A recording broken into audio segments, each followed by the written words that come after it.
Bonjour à tous et toutes, c'est Nessendil pour Dino World et le chapitre 38, une nouvelle proie. Anastasia et Haruki étaient au pied d'un arbre au tronc imposant. Il faudrait au moins 5 ou 6 adultes pour en faire le tour bras tendus. Main en visière devant leurs yeux, elle en observait le sommet. Elle questionna Anastasia sans baisser les yeux. Oui, la chef Garou souriait, sûre d'elle, droite et autoritaire en cette fin d'après-midi baignée de soleil. Autour d'elle, la nature était douce et calme. Le village en arrière-plan ne gâchait rien à la beauté du lieu. En retrait, silencieux, Arthur, Tyler, Tenchi et le rouquin qui s'était présenté sous le nom de Marty patientaient. Ce dernier avait les bras croisés sur sa poitrine et sa tunique verte. Il s'avérait peu bavard, ce qui ne posait pas de souci à Arthur. Ils étaient même plutôt faits pour s'entendre. Tenchi passa une main dans ses cheveux noirs en iroquois avant de shooter dans une pierre en soupirant. Tyler lui lança un regard interrogatif et il expliqua brièvement. « Ma sœur, elle fait une fixation sur cette bête, elle la veut pour son élevage. Mais cette femelle, elle n'écoute rien, elle est dangereuse. » « Dangereuse à quel point ?» s'inquiéta Tyler en reportant son attention sur les deux femmes qui ne bougeaient toujours pas. « Très. »« Ça va aller, Anastasia va gérer. » affirma Arthur, observant lui aussi les deux femmes, sans même jeter un regard à Tyler qui maintenant trépignait sur place. « Qu'est-ce que tu en sais ?» s'agaça le métis en levant le ton, ce qui était rare chez lui. « Je lui fais confiance. Pas toi, visiblement. » Ils se confrontèrent alors du regard, et Charles dut rapidement se placer entre eux, Tyler faisant mine de sauter sur son chef. Car oui, Arthur était bel et bien son supérieur en cet instant. « Calmez-vous les deux coqs, elle n'a pas besoin de ça. » Ces mots firent leur effet. Le métis déglutit et se stoppa, nous sans laisser un dernier regard noir à Arthur qui posait sur Anastasia des yeux passionnés. On pouvait voir dans son regard à quel point il avait confiance en elle, et même y lire une certaine fierté. Oui, il avait été en colère contre la jeune femme à son arrivée, contre elle et son don fabuleux. Il l'avait enviée, presque détestée. Ce n'était plus le cas. Maintenant, il aimait la voir évoluer et travailler. Il aimait la femme tout entière. Il ne ressentait plus aucune jalousie face à son pouvoir stupéfiant sur les animaux. Anastasia fixait la forme rousse et blanche, si proche du ciel et si loin d'elle. Elle réfléchissait, se questionnant, visualisant et interprétant comment elle allait devoir faire pour se faire entendre de cet animal. « Je peux emprunter un dinosaure volant ?» demanda-t-elle à la chef. Cette dernière ricana avant de répondre. « Si tu passes près d'elle avec un volant, elle va vous sauter dessus et vous mettre au sol. Crois-moi, tu ne vivras pas longtemps. » « Oh, d'accord. Maxence a vraiment eu de la chance alors. Le grand génial ? Il en a eu beaucoup, oui. » Anastasia éclata de rire sous le nouveau sobriquet de Maxence. Ce dernier se remettait de sa blessure toute fraîche et recouverte de nombreux points de suture. Il était en repos dans la salle de soins des Garous et vivait très mal cet isolement, se plaignant beaucoup. Ce qui amusait particulièrement Haruki, qui se moquait ouvertement et souvent de lui. Ce qui avait le don de rendre encore plus dingue le blondinet. Un cercle vicieux infernal et très amusant à observer de loin. Anastasia se frotta les mains en prenant une grande bouffée d'air. Se saisissant des volatiles fraîchement tués que lui avait donnés la chef, elle décida de s'éloigner, tout en restant à distance respectable de l'arbre. Diablo la suivait quelques mètres plus loin, comme un chien fidèle, curieux et prêt à la défendre. Elle le laissa faire. Sentir sa présence la détendait. La jeune femme quitta donc les humains et grimpa une petite colline en s'aidant d'un arbre tombé. De là-haut, elle aurait une meilleure vue, et surtout l'animal l'entendrait mieux. Elle commença par s'asseoir et se mit à parler, racontant tout et rien, tout ce qui lui passait par la tête, espérant que la femelle qui la collait haut tout là-haut l'entendrait. Les humains ne la dérangeaient pas. La chef des Garous avait rejoint les hommes et elle les voyait tous l'observer de loin. Connaissant Tyler, il devait mourir d'envie de la rejoindre et de l'aider.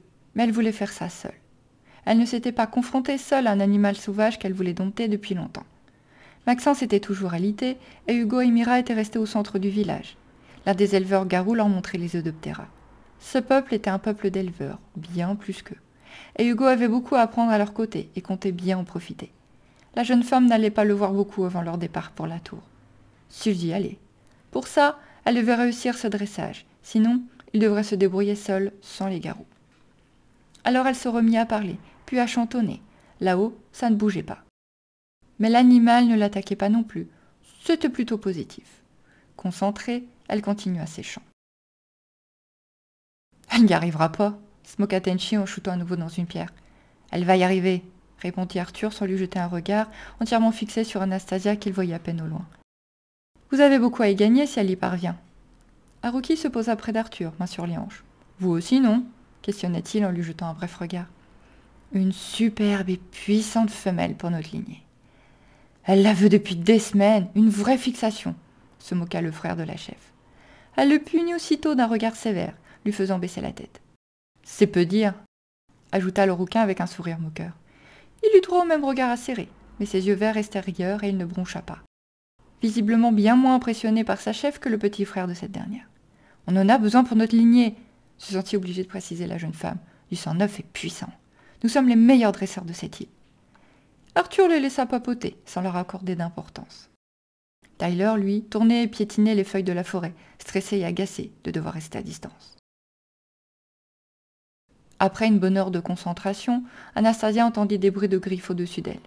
Mettant sa main en visière pour cacher les rayons du soleil, elle vit la grosse femelle rousse faire ses griffes sur l'arbre en battant de la queue. Elle semblait agacée, ou curieuse peut-être. La jeune femme n'en avait aucune idée. Elle ne connaissait rien à cette espèce. La femelle bâilla avant de griffer à nouveau l'arbre. Bon, ça semblait plutôt bon signe, non? La jeune femme décida de lancer une de ses proies au pied de l'arbre en sifflant, le plus fort possible, nez en l'air. L'animal baissa la tête vers elle, feula et agita une nouvelle fois la queue. Finalement, elle se laissa tomber d'un bond souple, là, au pied du tronc géant, sans aucune difficulté. Cette souplesse, cette puissance, c'était vraiment très impressionnant à voir. Maintenant sur le sol, Anastasia pouvait mieux l'observer. Ses grands yeux dorés interrogateurs, son menton blanc aux lèvres brunes et aux grandes dents blanches. Ses oreilles qui bougeaient sans cesse. Sans oublier cette queue qui battait l'air avec nervosité, montrant que l'animal n'était pas si calme que ça. La proie fut rapidement engloutie. Yeux dans les yeux, elles se regardèrent longuement, pendant que la jeune femme continuait à parler. C'est là que l'animal choisit de bondir sur elle. Poussant un cri, Anastasia se poussa juste à temps, fit une roulade et ordonna d'un geste à Diablo de ne pas intervenir. Le raptor battit des griffes, poussa un cri, mais obéit. Le gros chat feula encore et se mit à tourner sur lui-même, un peu agacé. Anastasia prit une grande inspiration et reprit une chanson en restant sur ses gardes.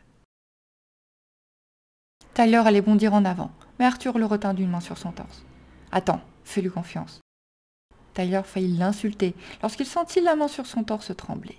Certes, Arthur jouait au chef, mais en cet instant, il s'inquiétait lui aussi. « Ah, c'est mal engagé !» se moqua Tenchi, recevant 2 regards meurtriers en échange. « Non, elle va y arriver. » Tous se tournèrent vers le rouquin qui ne lâchait pas Anastasia et sa proie des yeux. Il se justifia après un soupir, comme si c'était très agaçant pour lui de devoir parler. Elle serait déjà morte si le Tylan n'était pas intéressé. Ouais, elle va y arriver. Il a raison, ponctua Akuri les yeux brillants d'excitation. L'animal tournait maintenant autour d'Anastasia. Debout, elle le suivait du mouvement, avec des gestes lents et réguliers. Toujours yeux dans les yeux, la jeune femme lança une nouvelle proie à l'animal qui s'en saisit en grognant. Un grognement de satisfaction. Cette fois, elle en était sûre. Tellement sûre qu'elle se remit à chanter, ponctuant chaque phrase de petits bruits et mots encourageants. Elles se tournèrent ainsi autour pendant presque 1 heure de plus, jusqu'à ce que la jeune femme n'ait plus de proie à lancer. Il fallait passer au stade supérieur, il était temps. Anastasia se laissa tomber à genoux tout doucement, gentiment, avec le moins de bruit possible. L'animal s'arrêta, battant toujours de la queue. La grosse femelle rousse à ventre blanc hésita encore un long moment, avant de s'avancer vers la jeune femme. Anastasia continua à lui offrir des mots doux et des petits sifflements, jusqu'à ce que l'animal s'allonge devant elle, approchant lentement sa grosse tête ronde. Sans plus attendre, la jeune femme lui tendit ses doigts, que l'animal sentit, sans signe d'agressivité. Se hardissant, Anastasia commença par lui caresser le nez, avant de le gratouiller l'arrière de la tête. L'animal se mit à ronronner, avant de se jeter au sol, pour se rouler dans les feuilles comme un chaton. Un chaton géant. Après encore de longues minutes de câlins, gratouilles et chatouilles, Anastasia se releva en riant, et suivie de Diablo et de sa nouvelle amie, alla rejoindre le monde des humains. Elle se planta rapidement devant la chef Garou pour prononcer en ouvrant grand ses bras. « Elle est à vous. » La femme lui offrit un signe de tête affirmatif et des yeux pétillants. « Très bien, je suis donc également à vous. Nous partirons pour la tour dès que vous le désirez. »« Anastasia !» La jeune femme se tourna vers le village, alors que Tyler s'empressait de la prendre par les épaules et de se rapprocher d'elle. Il s'était tellement inquiété pour elle. Mais c'était Hugo qui l'appelait à cet instant. Un Hugo excité comme un gosse, un gros œuf dans les mains qui courait vers elle. « Anastasia, regarde ce que leur dresseur m'a donné !»